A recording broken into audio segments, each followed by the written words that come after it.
La façon la plus simple d'atteindre une cellule consiste à cliquer dessus. Vous pouvez également utiliser plusieurs raccourcis clavier. Tabulation vous permettra d'atteindre la cellule suivante. En appuyant simultanément sur majuscule et tabulation, vous atteindrez la cellule précédente. La touche haut donne accès à la cellule supérieure. La touche bas à la cellule inférieure.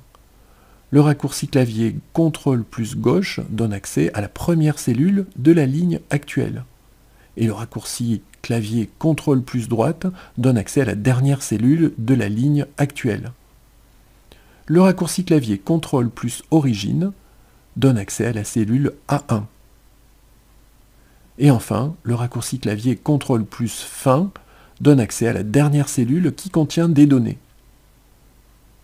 Si la feuille de calcul contient un grand nombre de lignes ou de colonnes, vous pouvez passer par la boîte de dialogue Atteindre pour atteindre rapidement une cellule quelconque. Si vous n'aimez pas utiliser des raccourcis clavier, basculez sur l'onglet Accueil dans le ruban. Cliquez sur l'icône Rechercher et sélectionner dans le groupe Édition et choisissez Atteindre dans le menu. Désignez la cellule à atteindre dans la zone de texte Référence, puis cliquez sur OK pour la sélectionner. Si vous appréciez les raccourcis clavier, appuyez simplement sur la touche de fonction F5 du clavier pour faire apparaître la boîte de dialogue Atteindre. Désignez la cellule à atteindre dans la zone de texte Référence, puis cliquez sur OK pour la sélectionner.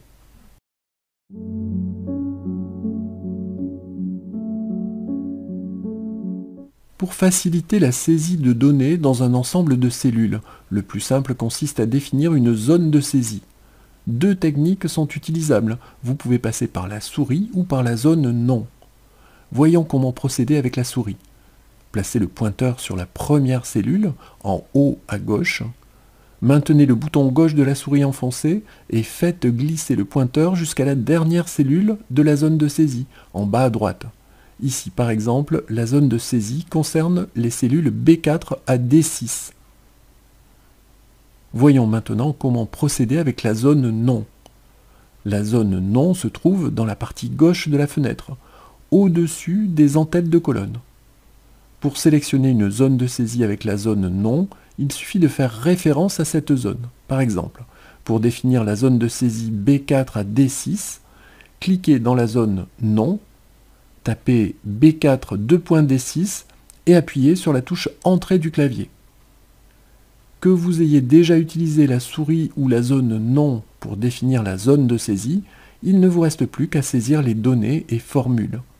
Après avoir renseigné une cellule, vous pouvez appuyer sur la touche Entrée pour confirmer le contenu de la cellule courante et vous déplacer vers la cellule inférieure, si elle fait partie de la zone de saisie, ou sur la première cellule de la colonne suivante dans le cas contraire. Vous pouvez appuyer sur la touche Tabulation pour confirmer le contenu de la cellule courante et vous déplacer vers la cellule de droite, si elle fait partie de la zone de saisie, ou vers la première cellule de la ligne suivante dans le cas contraire. Comme vous pouvez le constater, la saisie des données est limitée à la plage de cellules sélectionnée. Lorsque la dernière cellule de la plage est atteinte et que vous appuyez sur la touche Entrée ou Tabulation, le focus est donné à la première cellule de la plage.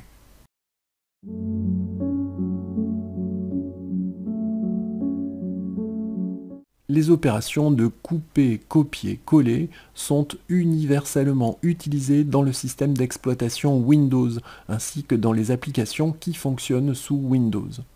En ce qui concerne Excel 365, elles permettent de déplacer ou de dupliquer les éléments, les cellules, les images et les autres objets qui sont affichés dans un classeur.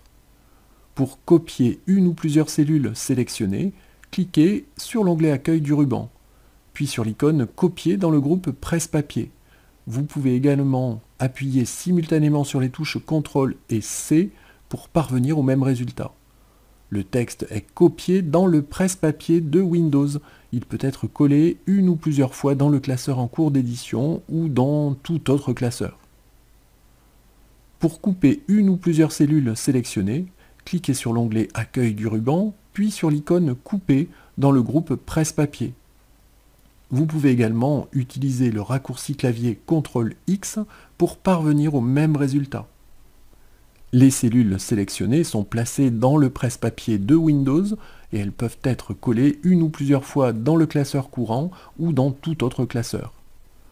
Pour coller le contenu du presse-papier dans la cellule active, sélectionnez l'onglet Accueil, puis cliquez sur l'icône Coller dans le groupe Presse-Papier. Vous pouvez également appuyer simultanément sur les touches CTRL et V pour parvenir au même résultat. Pour accélérer les opérations de couper, copier-coller, vous pouvez utiliser le menu contextuel de la souris en cliquant avec le bouton droit sur une cellule.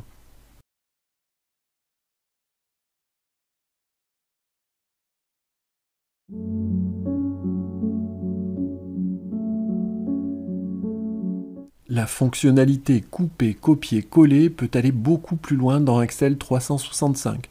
À titre d'exemple, nous allons définir puis copier-coller 4 cellules. La cellule E7 contient une valeur numérique formatée avec un format monétaire. La cellule F7 contient une valeur numérique comportant 3 chiffres après la virgule et affichée sur un arrière-plan bleu. La cellule G7 est encadrée avec une bordure épaisse et contient une valeur numérique. La police utilisée est algériane, 20 points.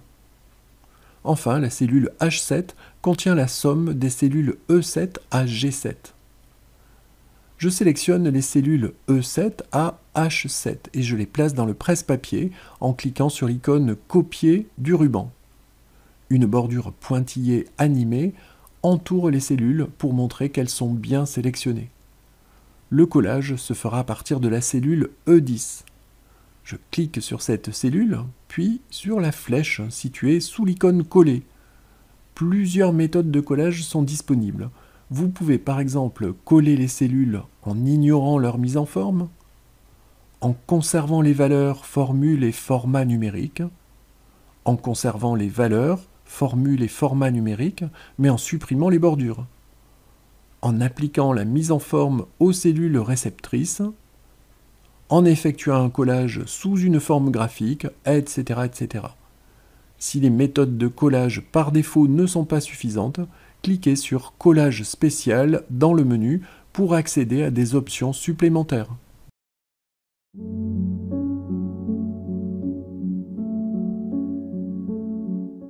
Les applications de bureau de la suite Microsoft 365 ont accès à un presse-papier multiple contenant 24 entrées. Il est donc possible de couper ou de copier jusqu'à 24 éléments différents et de les coller comme bon vous semble dans vos classeurs.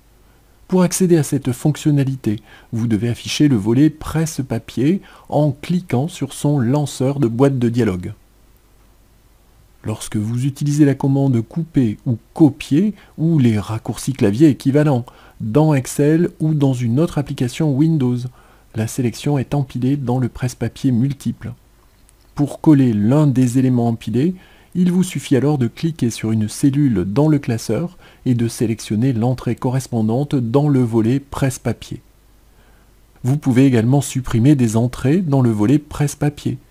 Cliquez sur la flèche à droite de l'entrée à supprimer et sélectionnez Supprimer dans le menu.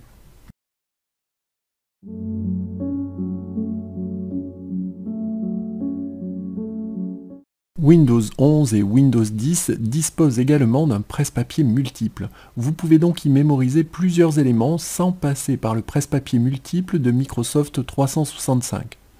Appuyez simultanément sur les touches Windows et V du clavier. La boîte de dialogue presse-papier s'affiche. Cliquez sur Activer. Désormais, les derniers éléments placés dans le presse-papier lorsque vous utilisez Excel 365 ou n'importe quelle autre application Windows seront accessibles en appuyant sur les touches Windows et V. Pour insérer dans une feuille de calcul l'un des éléments mémorisés dans le presse-papier multiple de Windows, cliquez sur la cellule, appuyez simultanément sur les touches Windows et V, puis cliquez sur l'élément à insérer dans la liste.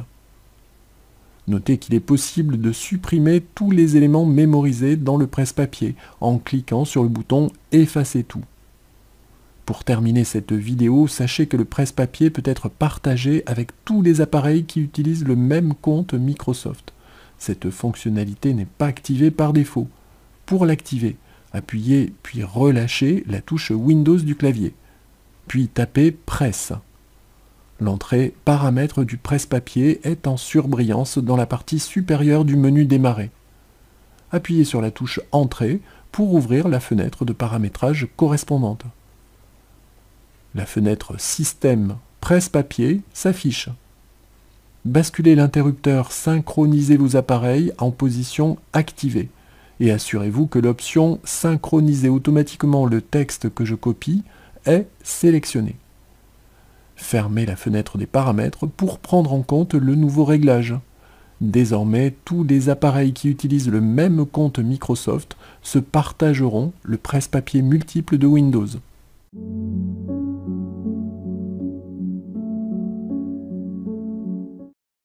Il est parfois nécessaire de transposer des données, c'est-à-dire de convertir une plage horizontale en une plage verticale et vice-versa. Sélectionnez la plage de données à transposer. Basculez sur l'onglet « Accueil du ruban », puis cliquez sur l'icône « Copier » dans le groupe Presse-papier. Sélectionnez une cellule libre dans la feuille de calcul. Cliquez sur la flèche située sous l'icône « Coller » et choisissez « Collage spécial » dans le menu. Sélectionnez l'option « Tout » sous « Coller », l'option « Aucune » sous Opération et cochez la case Transposer dans la boîte de dialogue Collage spécial. Cliquez enfin sur OK. Les données sont transposées. Attention, lorsque vous transposez des données, vous devez vous assurer que cela n'affecte pas les formules dans le reste de la feuille de calcul.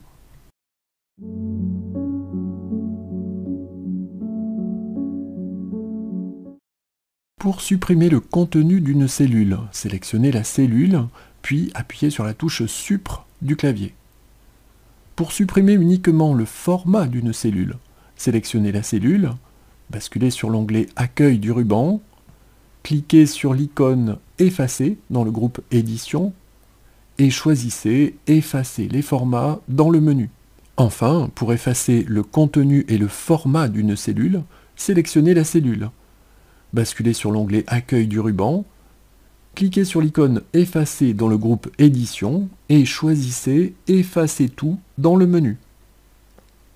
Vous pouvez également sélectionner « Effacer les commentaires et les notes » ou « Effacer les liens hypertextes » pour respectivement effacer le commentaire, la note ou le lien hypertexte attaché à la cellule. Lorsque vous sélectionnez la commande « Effacer les liens hypertextes », une icône s'affiche au niveau de la cellule.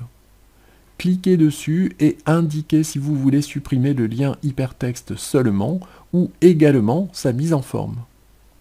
Reportez-vous aux vidéos intitulées « Supprimer lignes et colonnes » et « Supprimer des cellules » pour savoir comment supprimer des lignes, des colonnes et des cellules dans une feuille de calcul et décaler les lignes, les colonnes et les cellules avoisinantes en conséquence.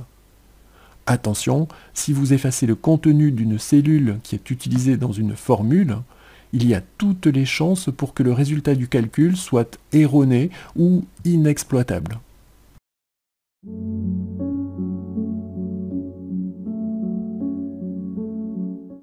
Pour trouver une valeur, une formule ou un texte dans un classeur, sélectionnez l'onglet « Accueil » dans le ruban. Cliquez sur l'icône « Rechercher » et sélectionnez dans le groupe « Édition » et choisissez « Rechercher » dans le menu. Vous pouvez également appuyer simultanément sur les touches CTRL et F pour parvenir au même résultat. La boîte de dialogue « Rechercher et remplacer » s'affiche. Entrez la valeur, la formule ou le texte recherché dans la zone recherchée. Si nécessaire, agrandissez la boîte de dialogue Rechercher et remplacer en cliquant sur Options.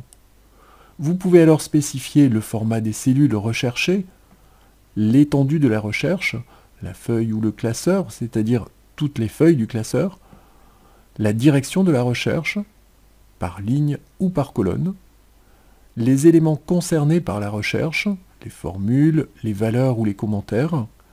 Si la case des caractères est un critère de sélection, la case des caractères, c'est-à-dire les majuscules et les minuscules. Et enfin, vous pouvez spécifier si la recherche doit s'effectuer sur la totalité ou sur une partie des cellules.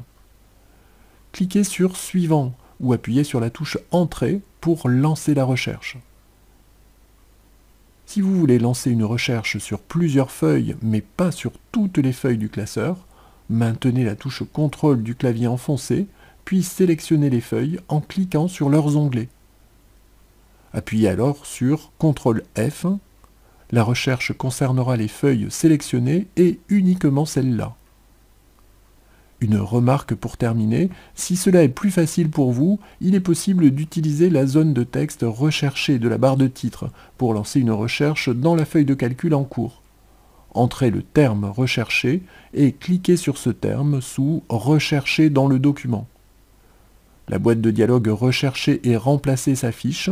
Vous l'utiliserez comme précédemment pour trouver toutes les cellules qui contiennent le terme recherché.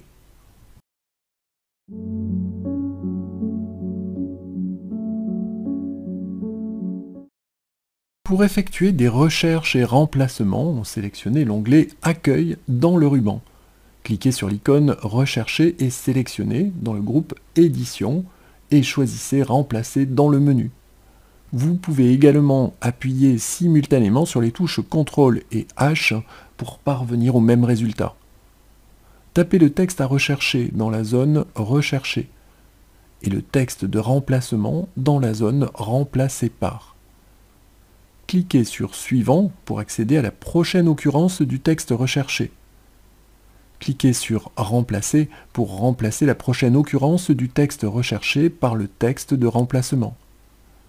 Cliquez sur Remplacer tout pour remplacer toutes les occurrences du texte recherché par le texte de remplacement. Si les possibilités de la boîte de dialogue Rechercher et remplacer ne sont pas suffisantes, cliquez sur Options. La boîte de dialogue s'agrandit. Les nouveaux contrôles sont identiques à ceux de l'onglet Rechercher et ils s'utilisent de la même manière.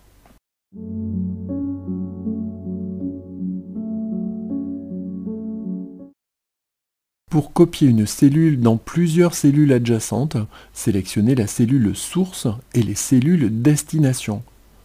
Basculez sur l'onglet Accueil du ruban. Cliquez sur l'icône Recopier dans le groupe Édition et choisissez une commande dans le menu. Une deuxième technique vous semblera peut-être plus pratique. Sélectionnez la cellule source, déplacez le pointeur dans la partie inférieure droite de la cellule jusqu'à ce qu'un signe plus de couleur noire apparaisse. Maintenez le bouton gauche de la souris enfoncé et déplacez la souris dans le sens de la copie.